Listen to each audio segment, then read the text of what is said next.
বল বানাতে পারবেন এখন, এই যে বল বানান হাতে লাগবে না? না, এগুলো শুকাই গেছে। এটা হ্যাঁ, ভেঙে গেল নাকি? না না না, এই যে লেগে গেল। এই যে এবার এগুলো দিয়ে বল মারেন। হ্যাঁ, এটাই রাবার বাগান, কাঙ্ক্ষিত জায়গা যেখানে রাবার বাগান দেখার জন্য আমরা এসেছিলাম। দীর্ঘ পথ অতিক্রম করার পর রাবার বাগানে চলে আসলাম। এখানে রাবার সংগ্রহ করা হচ্ছে অনেকটা, এগুলো শুকিয়ে গিয়েছে আর এগুলো এখনো পড়তেছে। এইভাবেই কাটা হয় রাবার। এভাবে বিস্তীর্ণ এলাকা জুড়ে রাবার বাগান করা হয়েছে।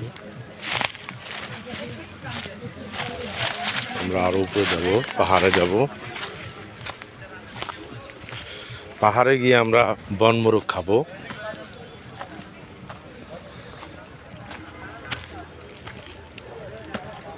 এই তো রাবার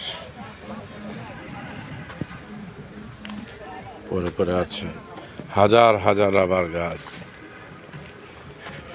অসংখ্য রাবার গাছ। এটা হলো রামু উপজেলা থেকে নাক্ষাংছড়ি রোডে দুপাশে অসংখ্য পাহাড় এবং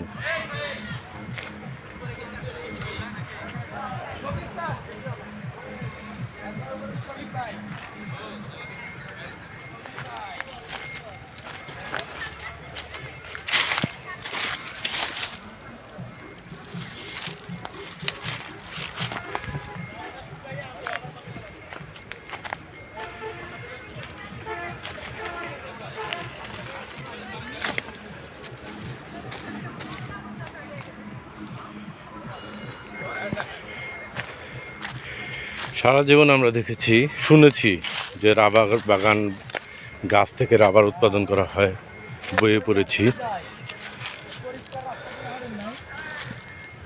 আজ সরেজমিনে দেখলাম, স্বচক্ষে দেখলাম, ভালো লাগলো। আমি জানি না রাবারের কাঠ কোনো কাজে ব্যবহার করা হয় কি না, তবে এটি যে একটা মূল্যবান গাছ সেটা বোঝা যাচ্ছে রাবার দেখেই। রাবার দিয়ে অনেক ধরনের পণ্য উৎপাদন করা হয়।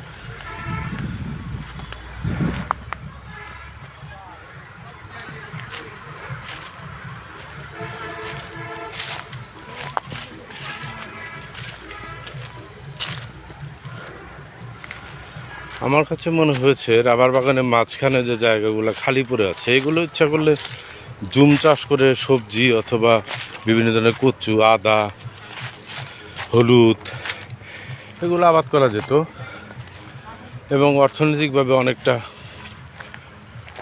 সফল হওয়া যেত। শুধু কিছু রাবার বাগান আর মাঝখানে খালি জায়গাগুলো পড়ে আছে, এগুলো কাজে লাগানো যেত। যেহেতু বৃষ্টি পানি এখানে আটকায় না এবং মাটিতে যথেষ্ট উর্বর মাটি, রস রয়েছে, যেহেতু গাছপালা হয়ে আছে, নিশ্চয়ই এখানে মাটি উর্বর এবং রস আছে। একটি সুন্দর একটি আগাছা, জানি না এটা কি গাছ, এর গন্ধটা একটু বিকট, তেজপাতা গাছের মতো। যে কি গাছ আমি জানি না, নিশ্চয়ই কোনো বনজাত বা ঔষধি গাছ হবে। এখানে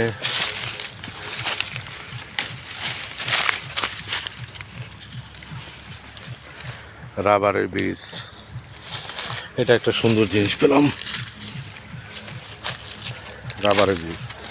এখান থেকেই রাবার উৎপন্ন হয়,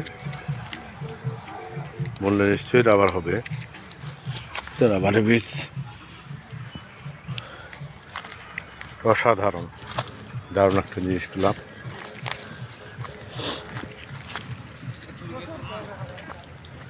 রাবারের বীজ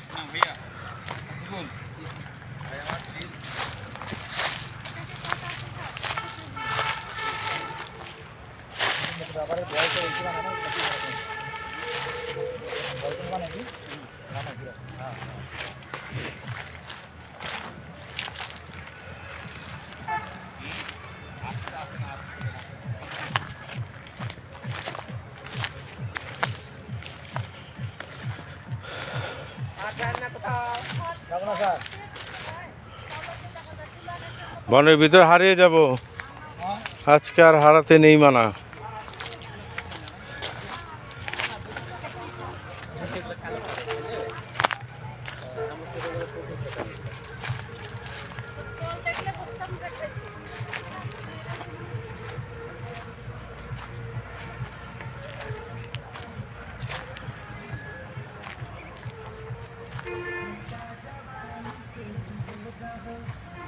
সমতল ভূমিতে আসলাম।